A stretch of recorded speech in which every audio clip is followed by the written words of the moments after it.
મિત્રો, ન્યૂઝ 7 ઇન્ડિયામાં આપ સૌનું હાર્દિક સ્વાગત છે।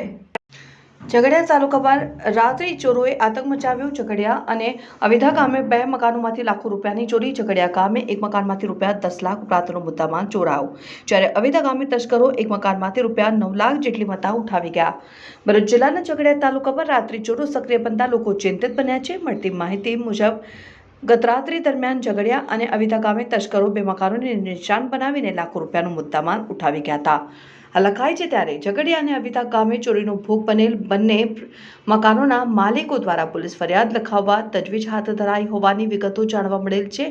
બંને સ્થળોએ ચોરીનો ભોગ બનનાર મકાન માલિકોનો ટેલિફોનિક સંપર્ક કરતા ઝઘડિયા ગામે રૂપિયા 10 લાખ ઉપરાંતનો મુદ્દામાલ ચોરાયો હોવાનું અને અવિધા ગામેથી રૂપિયા 9 લાખ જેટલી રકમની મત્તાની ચોરી થઈ હોવાનું જાણવા મળ્યું હતું। ઝઘડિયા ગામે રહેતા નૈનાબેન શાહ ભરૂચ ખાતે તેમના ભાઈ શૈલેષભાઈને ત્યાં ગયા હતા, ત્યારે રાત્રે તસ્કરો બંધ મકાનનો દરવાજો તોડીને મકાનમાંથી સોના ચાંદીના દાગીના અને રોકડ રકમ સહિત અંદાજે રૂપિયા 10 લાખ ઉપરાંતની રકમનો મુદ્દામાલ ઉઠાવી ગયા હતા। જ્યારે અવિધા ગામે સુતાર ફળિયામાં રહેતા કલ્પેશભાઈ પટેલ પરિવાર સાથે ધૂળેટીના દિવસે વડોદરા ગયા હતા। ત્યારબાદ તેઓ સવારે ઘરે પાછા આવ્યા અને મકાનનો દરવાજો તૂટેલો જણાવ્યો હતો। ઘરમાં જઈને જોતા ઘરમાં તિજોરીમાં રાખેલ સોના ચાંદીના દાગીના અને રોકડા રૂપિયા 1,60,000 મળીને અંદાજે રૂપિયા 9 લાખ જેટલી રકમનો મુદ્દામાલ રાત્રિ ચોરો ઉઠાવી ગયા હોવાની જાણ થઈ હતી। ઝઘડિયા તાલુકામાં તસ્કરો સક્રિય બનતા લોકોમાં ચિંતા ફેલાવા પામી છે। ઉલ્લેખનીય છે કે ભૂતકાળમાં પણ તાલુકામાં ઘણા સ્થળોએ ચોરીના બનાવ બન્યા હતા અને જેમાં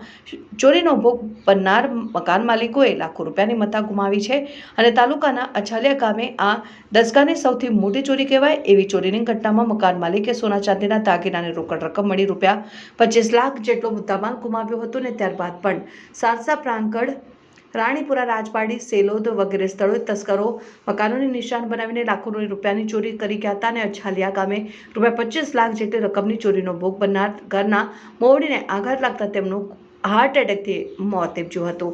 જો કે આવી ચોરીઓની ઘટનાઓને વર્ષો વીતવા છતાં ચોરીના ભેદ હજી વણુકેલા રહેતા તસ્કરોની હિંમતમાં વધારો થતા તેઓ સમયાંતરે વિવિધ ગામોને મકાનોને હાથો બનાવીને ચોરીના કામોને અંજામ આપતા હોવાનું સામે આવી રહ્યું છે। ઉલ્લેખનીય છે કે ધોરીમાર્ગ ઉપરના સ્થળોએ દુકાનો સહિત ઘણા સ્થળોએ સીસીટીવી કેમેરા કાર્યરત હોવા છતાં પોલીસ હજુ તસ્કરો સુધી પહોંચી શકી નથી। એક કડવું સત્ય છે, પણ ગત રાત્રિ દરમિયાન ઝઘડિયા અને અવિધા ગામે થયેલ ચોરીના ભેદ ઉકેલવા પોલીસ સઘન કાર્યવાહી હાથ ધરીને તાલુકામાં પડેલા તસ્કરોને જેલમાં હવાલે કરે તેવી આશા તાલુકાની જનતામાં સ્પષ્ટપણે દેખાઈ રહી છે। Reporter Abdul Rauf Khatri, news 7 India, Umalla. વૈશાલીબેન કલ્પેશ કુમાર પટેલ અવિધાથી મારા ઘરે અમે ધૂળેટીના દિવસે 4 વાગે બરોડા ગયા હતા। આજે સવારે 7 વાગે આવ્યા તો બધું ઘર મેં તિજોરી બધું તૂટેલું હતું, બધું લઈ ગયા તોડીને અંદરથી રૂપિયા, મારી બેબીની સોનાની વસ્તુ કન્યાદાનમાં આવેલી હતી તે બધું રોકડા રૂપિયા 1,40,000 લઈ ગયા। બીજું શું શું હતું?